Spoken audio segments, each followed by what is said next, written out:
Fala aí, meu povo, bom dia, boa tarde, boa noite a todos e todas. Mais uma videoaula aqui no nosso canal. Hoje nós, como vocês estão vendo na imagem, nós vamos falar sobre a origem, sobre a síntese, das células do tecido hematopoético, do tecido sanguíneo.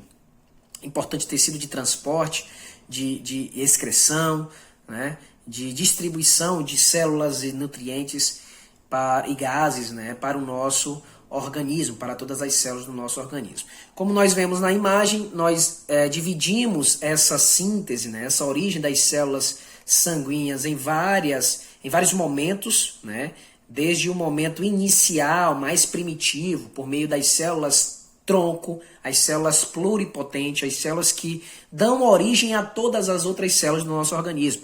As células tronco são células primitivas presentes na medula óssea, na medula vermelha, principalmente dos nossos ossos, até os 5 anos aproximadamente, todos os ossos produzem essas células troncos, tem até os 5 anos essa medula vermelha em sua estrutura, porém com o passar dos anos, chegando na fase adulta, na fase de senescência, da terceira idade, fase idosa, nós temos a substituição gradual, gente, dessa medula óssea vermelha nesses ossos por tecido adiposo, medula que aí passa a se chamar medula óssea amarela. Então, com o passar dos anos, essa medula óssea vermelha ela vai reduzindo a quantidade, a força, por isso que com o passar dos anos também nós temos redução fisiológica dos níveis de células sanguíneas, seja células brancas, células vermelhas, tá? Então, inicialmente nós temos essas células tronco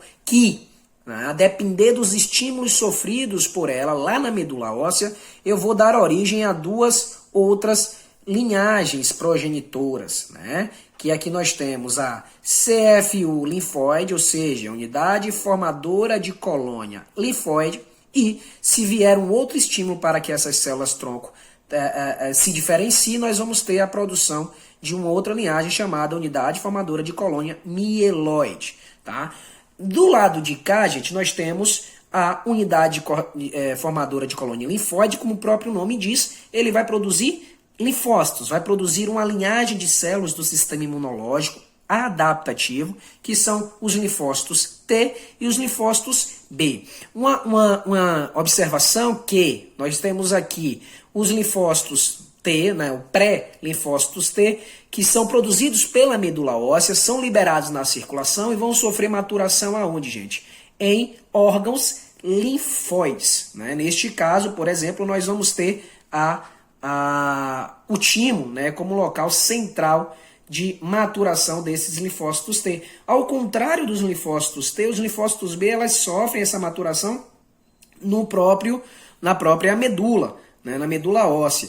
E nós temos também outros tecidos, outros locais, outros tecidos linfóides secundários, por exemplo, que fazem essa maturação, como os linfonodos, o baço, os tecidos linfóides associados à mucosa, por exemplo, o malte. Nós vamos ter também o GALT, que são tecidos linfóides associados ao tecido gástrico, ao tecido do trato gastrointestinal, por exemplo, que vai promover a maturação, ou seja, fazer com que essas células estejam numa condição imatura, numa condição verde, vamos assim dizer, para uma condição madura, própria, pronta para desenvolver a sua função no sistema imunológico. Os linfócitos B, elas são produzidas e liberadas, sofrem a maturação na própria medula óssea, também em alguns órgãos linfóides, e se tornam, portanto, linfócitos B, importantíssimo elemento do sistema imunológico adaptativo, principalmente com a função aí apresentadora, para que os linfócitos T possam também desempenhar suas funções cíticas, líticas, enfim, e destruir os agentes invasores do nosso organismo. Nós temos também, gente, essa outra linhagem, como nós falamos, que é a linhagem mieloide, tá? Que também, a partir de estímulos, vai se diferenciar, vai produzir duas outras unidades mieloides. Eu vou ter a unidade formadora de colônia granulocítica monocítica e, a depender do estímulo, eu vou ter a produção de unidade formadora de colônia eritrocítica e megacariocítica. Qual é a diferença desses dois genes?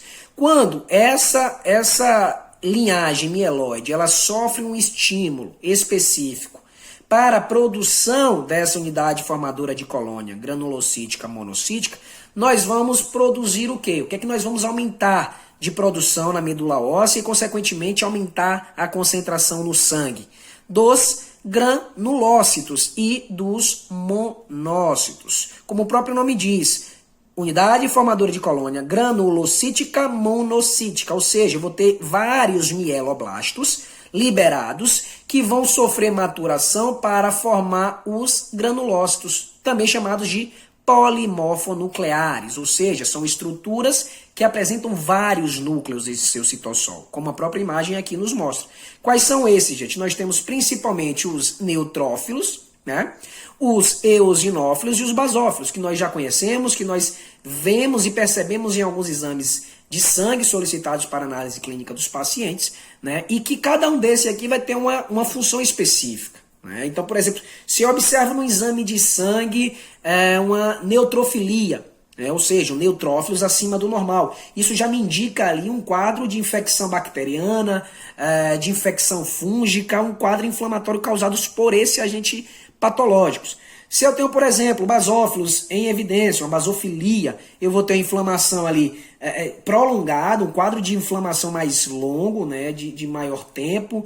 Eu posso ter um quadro asmático, eu posso ter uma alergia com inflamação, no caso, né, que pode ser sinalizada aí por uma rinite, por uma rinocinusite, né. Urticárias também me sinalizam que essa linhagem, os basófilos, elas estarão em evidência. E também tem os eosinófilos, né, que se em evidência já nos sinalizam ali um quadro alérgico, um quadro de infecção parasitária, por exemplo.